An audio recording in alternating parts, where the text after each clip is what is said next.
சரவண ஜோதியே நமோ நம. வாழ்க வையகம், வாழ்க வளமுடன். அனைத்து தமிழ் நெஞ்சங்களுக்கும் கனிவான வணக்கங்கள். நிகழும் ஸ்ரீ மங்களகரமான சோபகிருது ஆண்டு தை மாதம் 18ஆம் தேதி வியாழக்கிழமை அன்று சஷ்டி திதியில் சித்திரை நட்சத்திரத்தில் திருதி நாமயோகத்தில் வணிசை கரணத்தில் சித்தயோகம் கூடிய நன்னாளில் இந்த சீர்மிகு பிப்ரவரி மாதம் பிறக்கிறது. பிறக்கப் போகும் இம்மாதம் உங்கள் வாழ்வில் வளமும் நலமும் செல்வ செழிப்பும் பெற்று புதிய வாய்ப்புகள் புதிய வெற்றிகளுடன் மங்களகரமாக அமைய எல்லாம் வல்ல இறைவனை உளமாற வேண்டி விரும்பி கேட்டுக்கொள்கிறேன். இம்மாத கிரக நிலைகளை பார்க்கும் போது மேசத்தில் குரு பகவான் சஞ்சாரம் செய்கின்றார். சனி பகவான் கும்பராசியில் பயணம் செய்கிறார். ராசிக்கு 6ஆம் இடத்தில் கேது பகவானும் 12ஆம் வீட்டில் ராகு பகவானும் பயணம் செய்கின்றனர். சுக்கிரன் புதன் செவ்வாய் ராசிக்கு 9ஆம் இடத்தில் சஞ்சாரம் செய்கின்றனர். ஜனவரி 15ஆம் தேதி சூரிய பகவான் மகர ராசிக்கு மாறியதை தொடர்ந்து பிப்ரவரி 1ஆம் தேதி புதன் பகவானும் பிப்ரவரி 5ஆம் தேதி செவ்வாய் பகவானும் மகர ராசிக்கு பெயர்ச்சியாக உள்ளனர். இதனால் பிப்ரவரி மாதத்தின் தொடக்கத்திலேயே 3 கிரகங்களின் சேர்க்கை நடக்க உள்ளது.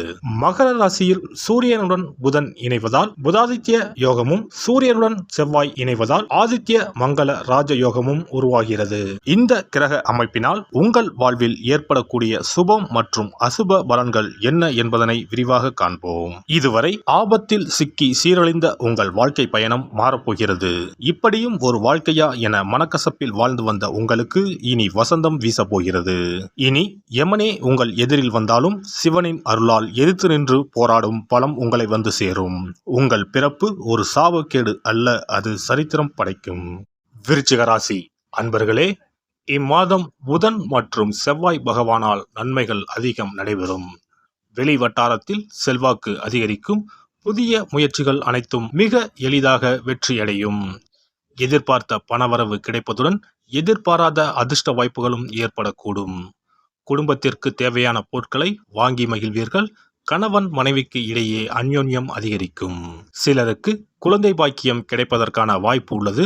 பிரிந்திருந்த கணவன் மனைவி ஒன்று சேர்வார்கள். திருமண முயற்சிகள் சாதகமாக முடியும். சுப நிகழ்ச்சிகளை திட்டமிட்டபடி நடத்தி முடிப்பீர்கள். தந்தையுடன் இருந்து வரும் மோதல் போக்கு நீங்கி சுமூகமான நிலை ஏற்படும். உறவினர் மற்றும் நண்பர்கள் வீட்டு விருந்து விசேஷங்களில் கலந்து கொள்வீர்கள். சிலருக்கு வெளி மாநிலங்களில் உள்ள புகழ்பெற்ற புண்ணிய தலங்களுக்கு செல்லும் வாய்ப்பு உண்டாகும். இதுவரை இருந்த உடல் உபாதைகள் நீங்கி உடல் ஆரோக்கியம் மேம்படும். அலுவலகத்தில் உற்சாகமான சூழ்நிலை காணப்படும். பணிகளில் உற்சாகமாக ஈடுபடுவீர்கள். உயர் அதிகாரிகள் உங்கள் ஆலோசனைகளுக்கு உரிய அங்கீகாரம் கொடுப்பார்கள். எதிர்பார்த்த சலுகைகள் கிடைக்கும். உங்களுடைய கோரிக்கைகள் ஏற்றுக்கொள்ளப்படும். தொழில் மற்றும் வியாபாரத்தில் எதிர்பார்த்ததை விடவும் விற்பனையும் லாபமும் கூடுதலாக கிடைக்கும். அரசாங்க வகையில் எதிர்பார்த்த காரியங்கள் அனுகூலமாக முடியும். புதிய முயற்சிகள் வெற்றி பெறும். கலைத்துறையை சேர்ந்த அன்பர்களுக்கு நல்ல வாய்ப்புகளும் தாராளமான பணவரவும் கிடைக்கும். பொது நிகழ்ச்சிகளில் கௌரவிக்கப்படுவீர்கள். புகழும் ரசிகர்களிடம் செல்வாக்கும் அதிகரிக்கும். மாணவ மாணவியருக்கு இம்மாதம் படிப்பில் இருக்கும் ஆர்வம் குறையக்கூடும். ஆசிரியர்களின் ஆலோசனை கேட்டு நடப்பது நல்லது. படிப்புக்கு தேவையான உதவிகளை பெற்றோர் செய்து தருவார்கள்.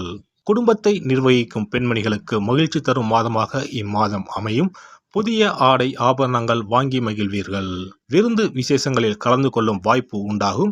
அலுவலகம் செல்லும் பெண்மணிகளுக்கு பல வகைகளிலும் அனுகூலமான மாதமாக இம்மாதம் அமையும். இம்மாதம் சாதகமான நாட்கள் 3, 5, 12. அதிர்ஷ்ட எண்கள் 1, 7, 9. வழிபட வேண்டிய தெய்வம் முருகப்பெருமான் விநாயகர். பரிகாரம்: செவ்வாய்க்கிழமைகளில் முருகப்பெருமானுக்கு செவ்வரளி மலர்களால் அர்ச்சனை செய்வதும் கந்த சஷ்டி கவசம் பாராயணம் செய்வதும் வெள்ளிக்கிழமைகளில் விநாயகருக்கு அருகம்புல்லால் அர்ச்சனை செய்வதும் நன்மை தரும். சிறப்பு பரிகாரம் மற்றும் ஆலய தரிசனம். புத்திர பாக்கியம் என்பது திருமணமாகி பல ஆண்டுகள் ஆகியும் புத்திர பாக்கியமே ஏற்படாத நிலை. புத்திர தோஷம் என்பது ஒவ்வொரு லக்னத்திற்கும் வேறுபடும். பொதுவாக எந்த லக்னமாக இருந்தாலும் 5ஆம் இடம்தான் புத்திரஸ்தானத்தை குறிக்கும். எனவே அந்த 5ஆம் இடத்தை முக்கியமாக பார்க்க வேண்டும். சேர்த்து வைத்த புண்ணியம்தான் குழந்தையாக பிறக்கும் என்று பழமொழி உண்டு. அந்த வகையில் 5ஆம் இடம் பூர்வ பூர்வ புண்ணிய ஸ்தானமாகவும் திகழ்கிறது. தாய்மாமன், தாய்வழி உறவுகள் ஆகியவற்றை குறிப்பதும் 5ஆம் இடம்தான். 5ஆம் இடத்தில் பாவக்கிரகங்கள் அதாவது ராகு, செவ்வாய், சனி அல்லது சூரியன் அமர்ந்தால் ஒரு சிலருக்கு குழந்தை பாக்கியம் இல்லாமல் போகும் அல்லது தாமதமாக கிடைக்கும். ஒருவேளை 5ஆம் இடத்தில் உள்ள பாவக்கிரகங்களை சுப கிரகங்கள் பார்த்தால் குழந்தை பாக்கியம் கிடைக்கும் என்பது நம்பிக்கை. இனி புத்திர பாக்கியம் பெறுவதற்கான ஆலய வழிபாடுகளை பார்ப்போம். செவ்வாய் பகவானின் அம்சமாக கருதப்படும் முருகப்பெருமான் வழிபாட்டை தவறாமல் செய்பவர்களுக்கு நிச்சயமாக புத்திர பாக்கியம் கிடைக்கும். குரு பகவான் வீற்றிருக்கும் தலங்கள் அனைத்தும் சிறப்பு வாய்ந்தவைதான். ஆலங்குடி குருஸ்தலம், திட்டை குருஸ்தலம் சிறப்பான பலன்களை கொடுக்கும் ஆலயங்களாகும். அது மட்டுமல்லாமல் சிதம்பரம் அருகே இருக்கக்கூடிய ஓமாம்புலியூர் துயர்தீர்த்தநாதர் ஆலயமும் குரு பகவானின் ஸ்தலமாகும். இந்த ஆலயங்களுக்கு சென்று தரிசித்து வருவதன் மூலம் புத்திர பாக்கியம் நிச்சயமாக கிடைக்கும் என்பதை உறுதியாகவே சொல்லிக் கொள்கிறேன். மேலும் வைத்தீஸ்வரன் கோவில் அனைத்து விதமான நோய்களையும் தீர்க்கும் ஆலயம். இது செவ்வாய் பரிகார ஸ்தலம். எனவே நல்ல சத்தான அறிவு கூர்மை மிக்க குழந்தை பாக்கியம் வேண்டுபவர்கள் இந்த ஆலயத்திற்கு சென்று வந்தால் குழந்தை பாக்கியம் பெறுவதற்கு உண்டான தடைகளை நீக்கி புத்திர பாக்கியத்தை நிச்சயம் அருள்வார் வைத்தியநாத சுவாமி. மேலும் கருவின் உருவாக இருக்கும் கருமாரியம்மன் ஆலயங்கள் அனைத்தும் புத்திர பாக்கியம் நல்கும் ஆலயங்களே. சமயபுரம் மாரியம்மன், திருவேற்காடு கருமாரியம்மன் போன்ற ஆலயங்கள் அனைத்தும் சிறப்பு வாய்ந்தவையே. அதேபோல் திருச்சிக்கு அருகில் உள்ள திருப்பட்டூர் பிரம்மா ஆலயம் பிறவி பயனை அனுபவிக்க செய்யும் ஸ்தலம். திருப்பட்டூர் பிரம்மாவிடம் வேண்டுதல் வைக்க குழந்தை பாக்கியம் கிடைக்கும். திருச்செங்கோடு அர்த்தநாரீஸ்வரர் ஆலயம் புத்திர பாக்கியத்தை அருளும் முக்கிய ஸ்தலம். குருவாயூர் கிருஷ்ணர் ஆலயமும் ஸ்ரீரங்கம் ரங்கநாதர் ஆலயமும் குழந்தை பாக்கியத்திற்கு வழிகாட்டக்கூடிய வழி கிடைக்கக்கூடிய அற்புத திருத்தலங்கள். இந்த ஆலயங்களில் துலாபாரம் என்னும் வேண்டுதல் வைத்து வந்தால் குழந்தை பாக்கியம் உடனே கிடைக்கும்.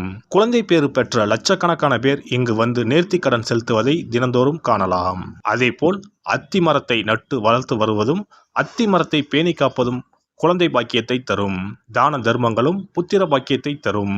அக்கம் பக்கம் உள்ள குழந்தைகளுக்கு உணவு வழங்குதல், இனிப்புகள் வழங்குதல் போன்ற செயல்கள் புத்திர பாக்கியத்தை தரக்கூடியதாகும். துர்க்கை வழிபாடும் முருகப்பெருமான் வழிபாடும் சிறந்த பரிகார முறைகள். அதிகாலை நேரத்தில் அரச மரத்தை 48 முறை சுற்றி வருவதன் மூலமும் குழந்தை பாக்கியம் நிச்சயம் உண்டாகும். எறும்பு புற்றுக்கு வெல்லம், பொட்டுக்கடலை கலந்து தருவதால் 1000 பேருக்கு அன்னதானம் செய்த பலன் வந்து சேரும். கர்ப்பிணிகளுக்கு அவர்கள் விரும்புவதை வாங்கி கொடுத்து அவர்களை மகிழ்ச்சிப்படுத்துவதன் மூலம் அவர்களுடைய ஆசீர்வாதம் கிடைக்க பெற்று குழந்தை பாக்கியம் கிடைக்கும் என்பது உண்மை. புத்திர தோஷம் உள்ளவர்கள் முதியோர் காப்பகங்களில் உள்ள முதியோருக்கு உணவு, உடை வழங்கி அவர்களின் ஆசையை பெற்றால் புத்திர பாக்கியம் கிடைக்கும். மேற்கண்ட ஆலய பரிகாரங்களை முறையாக செய்து நம்பிக்கையோடு வணங்கி வந்தால் குழந்தை பாக்கியம் நிச்சயம் கிடைக்கும். எல்லாம் வல்ல இறையருளால் நீங்களும் உங்கள் அன்பு குடும்பமும் உடல் நலம், நீலாயுள், நிறை செல்வம், உயர் புகழ், மெய்ஞானம் ஓங்கி வாழ்க வளமுடன். இந்த வீடியோ பதிவு உங்களுக்கு பிடித்திருந்தால் லைக் பண்ணுங்க, கமெண்ட் பண்ணுங்க, ஷேர் பண்ணுங்க, மறக்காம சப்ஸ்கிரைப் பண்ணுங்க, பக்கத்துல இருக்கிற பெல் பட்டனை கிளிக் பண்ணுங்க. நன்றி, வணக்கம். ஓம் நமச்சிவாய. சிவாய நம.